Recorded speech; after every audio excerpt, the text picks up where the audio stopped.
Good morning, everyone. I'm so happy to have you in my kitchen. We are going to make a superfood philosophy coffee together. I'm so excited. This is my daily ritual. It's how I start my day every day, whether I make it or my husband makes it. One of us blends up a superfood coffee every day, and it's our ritual to really ground us and make us feel just super inspired to take on the day. And nutritionally, it really fuels us. So all you need, I have coffee already brewed in the blender. I have dairy-free creamer. You can make it hot or cold. You could easily use cold brew if that's your jam or if it's summertime. And then you just need our cacao magic powder, our superfood honey, the cacao flavor, and our coconut butter. Now we sell this on our website as a bundle under Superfood Coffee Bundle. You save by getting it as this bundle, but you can also buy them a la carte. So let's get started. So we've got our dairy-free creamer, we've got our coffee. I keep all of my superfood powders in these little jars, but it's the exact same as this. Add a tablespoon. Everything I do is very intuitive, as you'll see. So it's not necessarily about exact measurements. It's more about what it feels like, what it tastes like, how it makes me feel. We've got our coconut butter with cacao magic powder inside. It's so good. In colder months, you might need to warm this up a little bit, but since we're moving into warmer months here in California, it's nice and creamy. This is not like a peanut butter, so it's not like that. It's a coconut butter. It's a little different in consistency. So definitely warm it up for a bit. And just know that good, healthy fats help us really balance the caffeine levels of the coffee. So we want good, healthy fats so that we can really stay balanced and keep that focus and mental clarity through the whole morning. And there's no crash on the other side when you have healthy fats with the caffeine. Last but not least, we've got our cacao bee honey. It's so medicinal, it's organic, unfiltered, it's raw, and it's filled with so much goodness, including reishi, cacao, chia seeds. It's so good. So I'm gonna blend this up. I'll see you on the other side.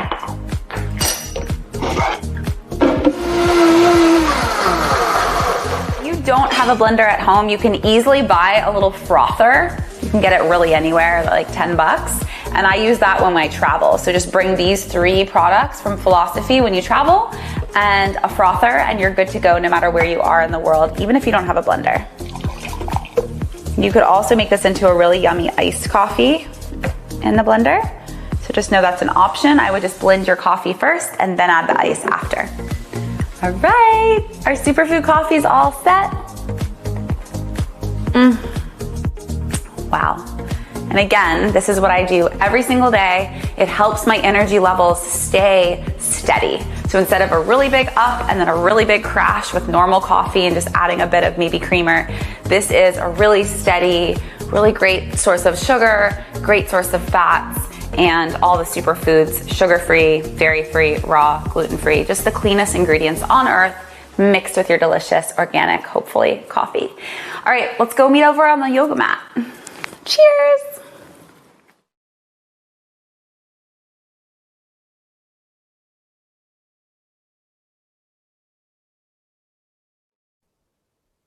Good morning, beautiful humans. It's Sunday, so it's superfood coffee time with Sophie. I today am going to switch it up and read from one of my favorite books, which I consider to be like a Bible, The 4 Agreements. This book transformed my life. I read it for the first time when I was 14 years old. This is still that first original copy. It's pretty beat up. I've loaned it to so many friends, going through struggles, evolving, just normal life stuff.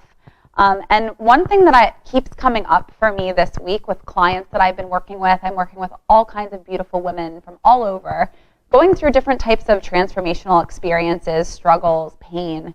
And one thing that keeps coming back is not taking things personally. So for my own good, I'm going to reread it right now for all of you and share it with you, but I wanted to reread it anyway. So the second agreement is don't take anything personally. So I'm going to read from Don Miguel Ruiz and read what he has to say about it, okay? If you want to lay down and put your hand on your belly and your heart, if you want to sit in a comfortable, easy pose, whatever makes you feel good so you can really listen and drop in. Don't take anything personally. The next 3 agreements are really born from the first agreement. The first agreement is be impeccable with your word. So I'll just give you a little brief intro on that. So be impeccable with your word. Speak with integrity. Say only what you mean. Avoid using the word to speak against yourself or to gossip about others. Use the power of your word in the direction of truth and love. So that's the first agreement.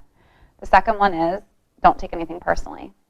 Whatever happens around you, don't take it personally. Using an earlier example, if I see you on the street and I say, hey, you're stupid, without knowing you, it's not about you. It's about me. If you take it personally, then perhaps you believe you are stupid. Maybe you think to yourself, how does he know? Is he clairvoyant? Or can everybody see how stupid I am? You take it personally because you agree with whatever was said. As soon as you agree, the poison goes through you and you are trapped in a dream of hell. What causes you to be trapped is what we call personal importance. Personal importance, or taking things personally, is the maximum expression of selfishness because we make the assumption that everything is about me. During the period of our education or our domestication, we learn to take everything personally. We think we are responsible for everything. Me, always me. Nothing other people do is because of you. It is because of themselves. All people live in their own dream, in their own mind. They are in a completely different world from the one that we live in. When we take something personally, we make the assumption that they know what is in our world, and we try to impose our world onto their world. Even when a situation seems so personal, even when others insult you directly, it has nothing to do with you. What they say, what they do, and the opinions they give are according to the agreements they have in their own minds. Their point of view comes from all the programming that they received during domestication. If someone gives you an opinion and says, hey, you look fat, don't take it personally, because the truth is that this person is dealing with his or her own feelings, beliefs, and opinions. That person tried to send poison to you, and if you take it personally, then you take that poison and it becomes yours. Taking things personally makes you easy prey for those predators, the black magicians. They can hook you easily with one little opinion and feed you whatever poison they want. And because you take it personally, you eat it up. You eat up all their emotional garbage, and now it becomes your garbage. But if you do not take it personally, you are immune in the middle of hell. Immunity to poison in the middle of hell is the gift of this agreement.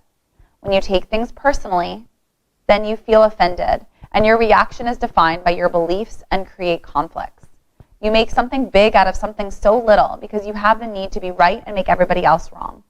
You also try hard to be right by giving them your own opinions. In the same way, whatever you feel and do is just a projection of your own personal dream, a reflection of your own agreements. What you say, what you do, and the opinions you have are according to the agreements you have made, and these opinions have nothing to do with me.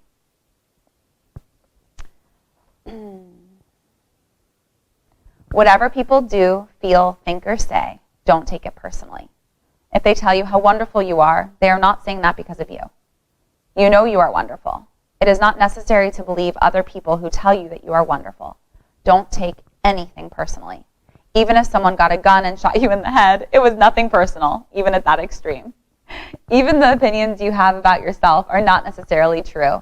Therefore, you don't need to take whatever you hear in your own mind personally. The mind has the ability to talk to itself, but it also has the ability to hear information that is available from other realms. And it goes on. Don't take anything personally, because by taking things personally, you set yourself up to suffer for nothing. Humans are addicted to suffering at different levels and to different degrees, and we support each other in maintaining these addictions. Humans agree to help each other suffer. If you have the need to be abused, you will find it easy to be abused by others.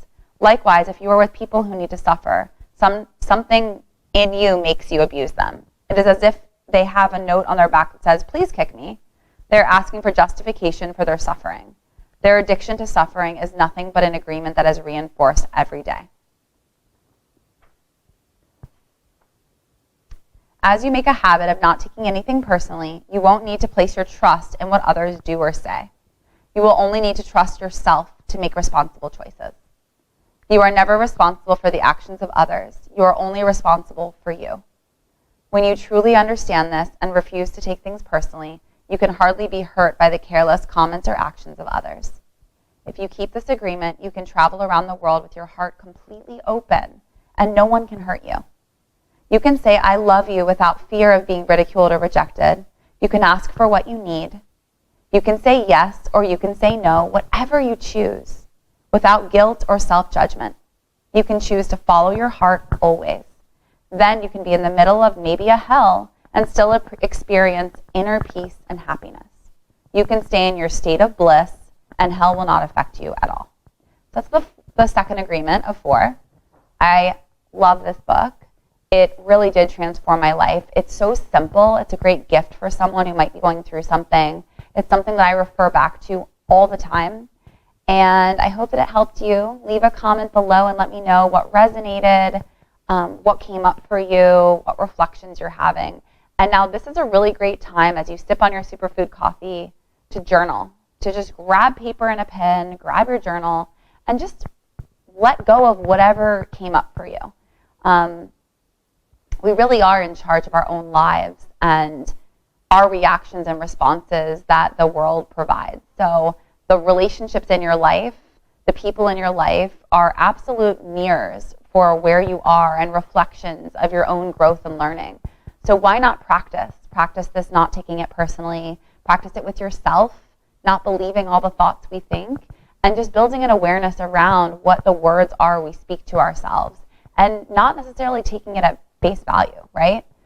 Thank you. I love you all. Join me next Sunday for another chat or intuitive movement, whatever I'm feeling that day. And I love you all. Thank you so much for being a part of this philosophy community.